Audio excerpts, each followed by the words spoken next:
PAL TV menggelar kegiatan senam bersama antara karyawan dan presenter.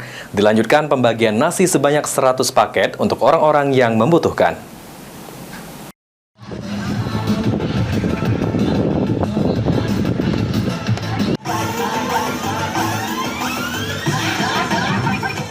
PAL TV menggelar kegiatan senam bersama antara karyawan dan presenter.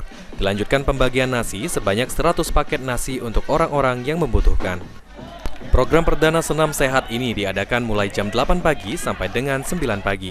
Sebanyak 46 karyawan PAL TV dan beberapa presenter PAL TV turut mengikuti kegiatan senam tersebut.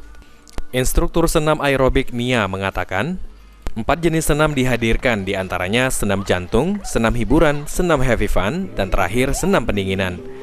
Diharapkan karyawan dan presenter PAL TV yang mengikuti kegiatan senam senantiasa menjaga kesehatan.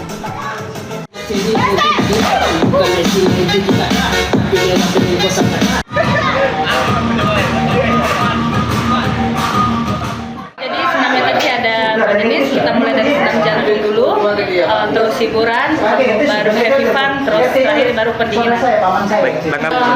Kalau dengan adanya program ini semuanya wajib sehat. Senada dengan Nia, Ketua Pelaksana Program Senam Sehat PAL TV, Tita Umi Kulsum, mengatakan program tersebut akan diadakan secara rutin tiap bulannya.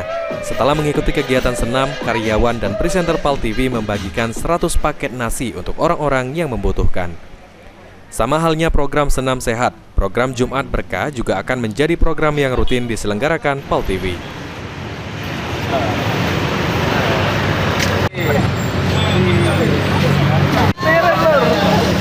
Senam Sehat PAL TV pagi ini ada 40 karyawan.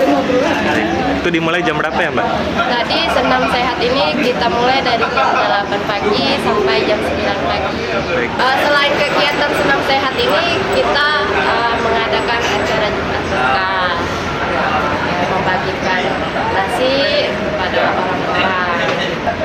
Kita menyiapkan 100 bungkus nasi. Ini program pertama perdana yang diselenggarakan oleh PAL TV untuk karyawan, tapi insya Allah ini akan menjadi kegiatan rutin setiap bulannya. Hafidz Zainul, PAL TV.